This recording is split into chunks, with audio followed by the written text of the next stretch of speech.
Age doesn't dim the fire of love, it refines how it burns.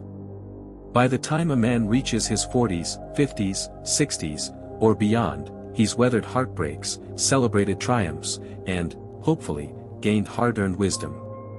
But here's what too many older men miss: relationships don't get easier with age, they get deeper. And depth demands a new kind of emotional skill. Some men retreat into isolation after a divorce or loss.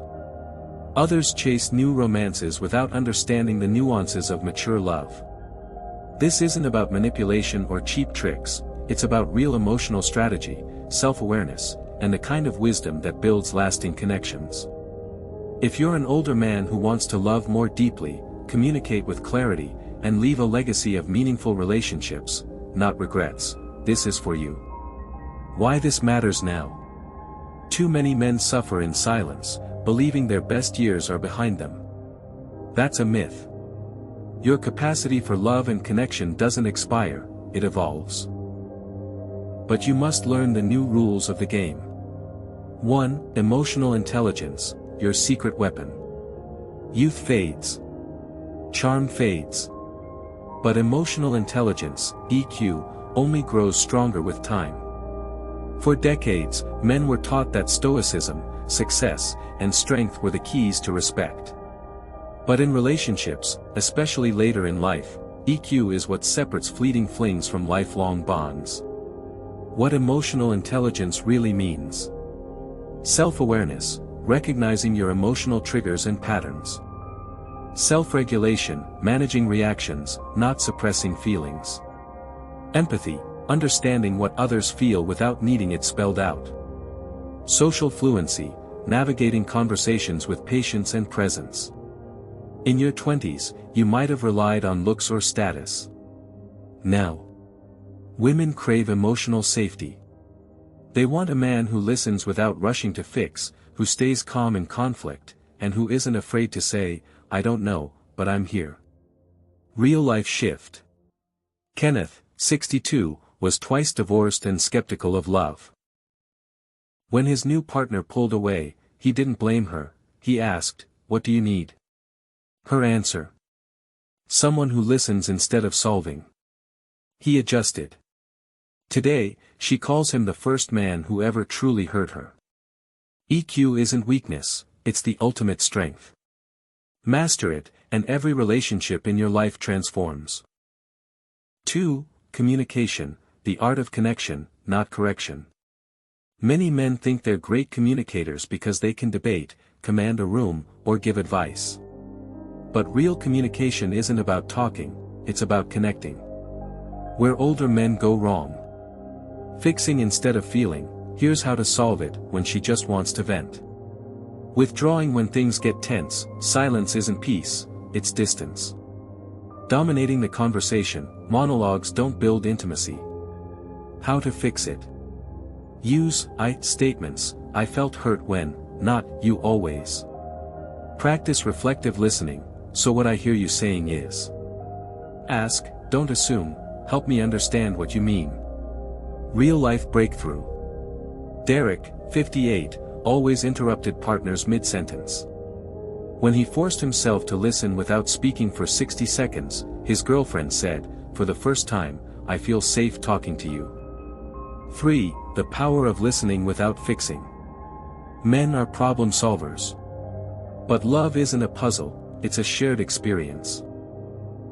When she says, "I'm overwhelmed," she doesn't need a to-do list. She needs validation, "That sounds really hard." Presence, "I'm here with you." Curiosity, "Tell me more." Real-life lesson. Frank, 65, kept giving financial advice when his girlfriend vented. Finally, she snapped, "I don't need an advisor, I need a partner." He shifted to listening without solving. Their connection deepened almost overnight. 4. Intimacy after 50. It's not about performance, it's about presence. Youthful passion thrives on novelty and physical intensity. But mature intimacy? It's deeper, richer, and more intentional. As the body changes, so does the way we experience, and express, love. Erections may soften. Stamina may shift. Desire may ebb and flow. But none of this means passion is over. In fact, for many couples, this is where real intimacy begins. Why emotional safety is the new aphrodisiac. In your 20s, attraction might have been sparked by a six-pack or a reckless grin. Now, nothing is sexier than emotional security. A woman who feels seen, heard, and valued will crave your touch far more than one who feels emotionally lonely in a busy bedroom. What this looks like in practice. Foreplay starts at breakfast. A lingering hand on her waist as you pour coffee. A text saying, "Thinking of you." Eye contact becomes intimate. You don't just look at her, you see her. Words matter more than ever. "I love how you," or "I still get lost in you." Real life shift. Mark, 59, thought his sex life was fading until his wife admitted, "I don't feel desired unless you touch me outside the bedroom."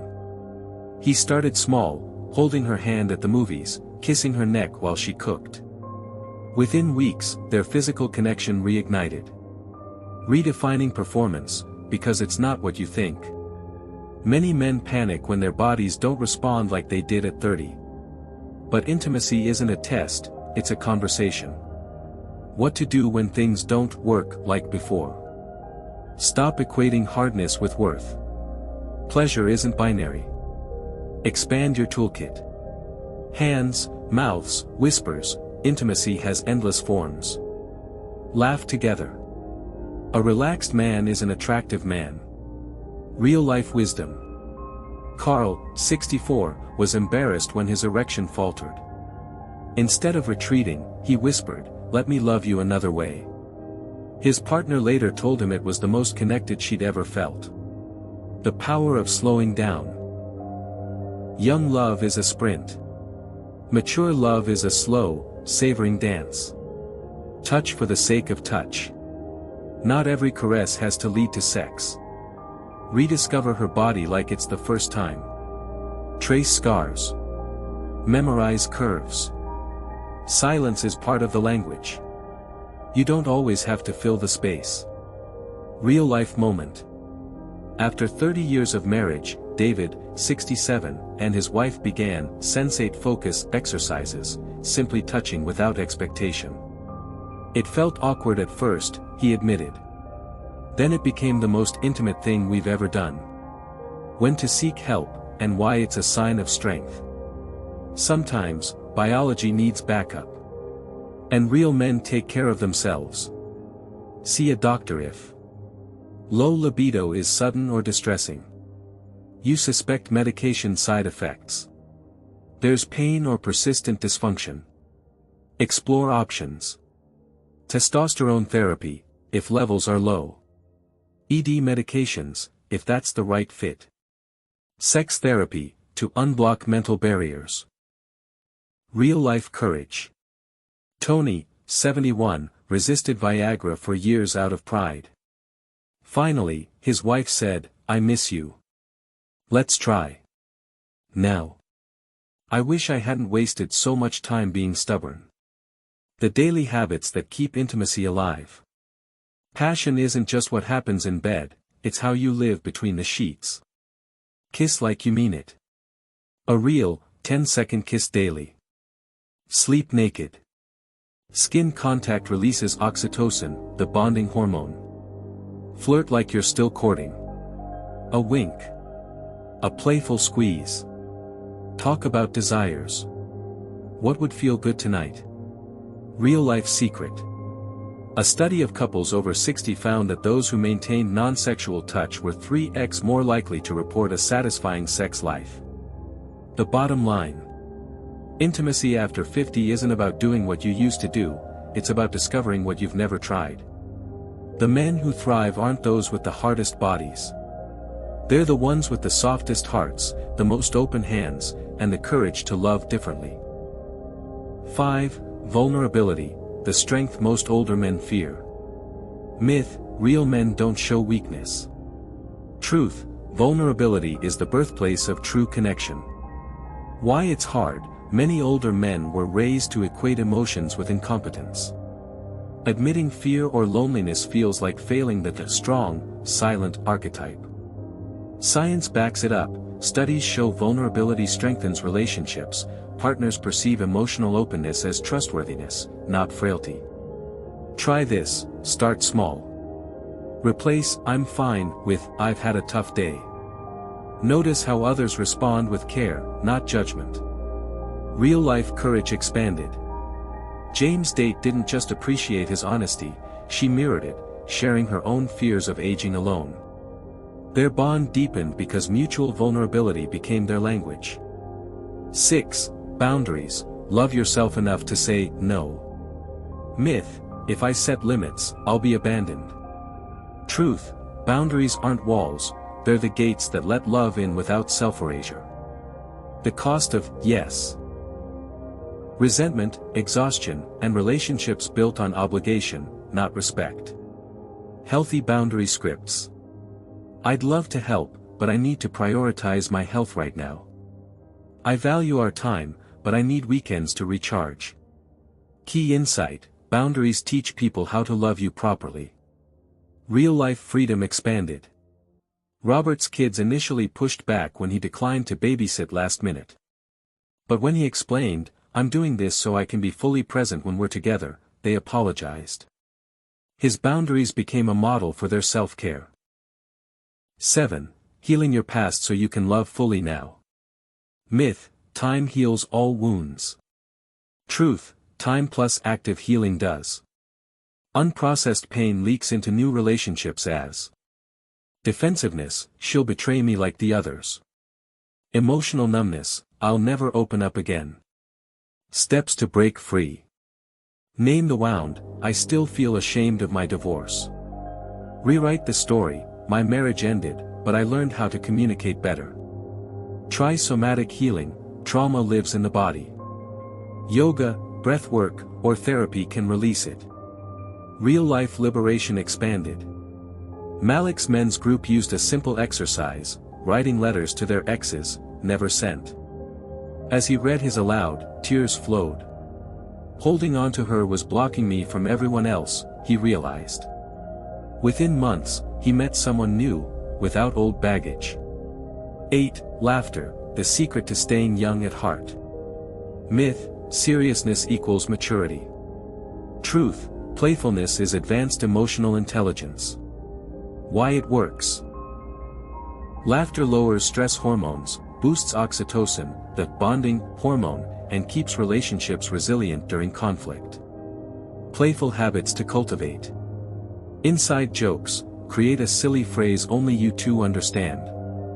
Reverse complaining: whine about trivial things in an exaggerated, humorous tone. Ugh, the coffee is too perfect today. Real-life joy expanded. A 70-year-old client started leaving absurd sticky notes for his wife: beware, kitchen guarded by dancing unicorns. She began hiding ridiculous memes in his wallet. Their laughter became a daily ritual, reigniting intimacy. Final truth. The courage to love again, a guide for older men seeking deeper connections. The love you deserve is a choice, not luck. For many older men, the idea of finding meaningful love later in life feels like a matter of chance, something that either happens or doesn't. But the truth is far more empowering: the relationships you crave are built on choices, not luck.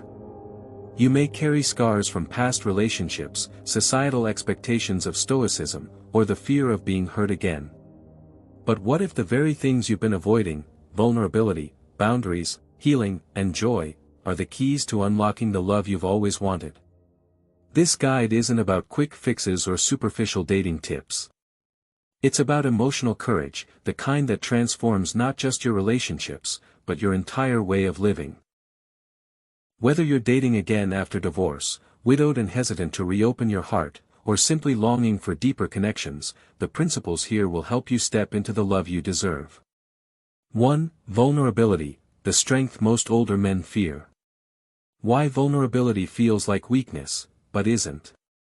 Many men over 60 were raised with a simple, damaging message: real men don't show emotion. You were taught that strength meant silence, that admitting fear or loneliness was a failure. But here's the truth. Vulnerability is not weakness, it's the highest form of courage. Neuroscience proves it. Studies on emotional openness show that when we share our true feelings, our brains release oxytocin, the bonding hormone. This means vulnerability literally builds trust. Women, and emotionally mature men, respect it. Research on dating preferences in later life reveals that women overwhelmingly value emotional honesty over stoicism. The cost of emotional armor. James, 72, spent decades hiding behind humor and deflection. When his wife passed, he refused to grieve openly, fearing he'd burden his children. Over time, his isolation grew, until a friend confronted him. "James, you think you're protecting people by staying silent, but you're just teaching them not to trust you with their pain either." That moment changed everything. How to start practicing vulnerability, even if it feels unnatural. Name one emotion daily. Instead of, "I'm fine," try, "I felt overlooked today." Ask for help. "Could you listen for a minute? I need to talk something out." Share a memory that shaped you. "My dad never said, 'I love you.' That's why I try to say it to my grandkids." Real life shift. When James finally admitted to a date, "I've been lonely," he braced for pity. Instead, she teared up and said, "Thank you for trusting me with that." Their relationship deepened because his courage gave her permission to be real, too.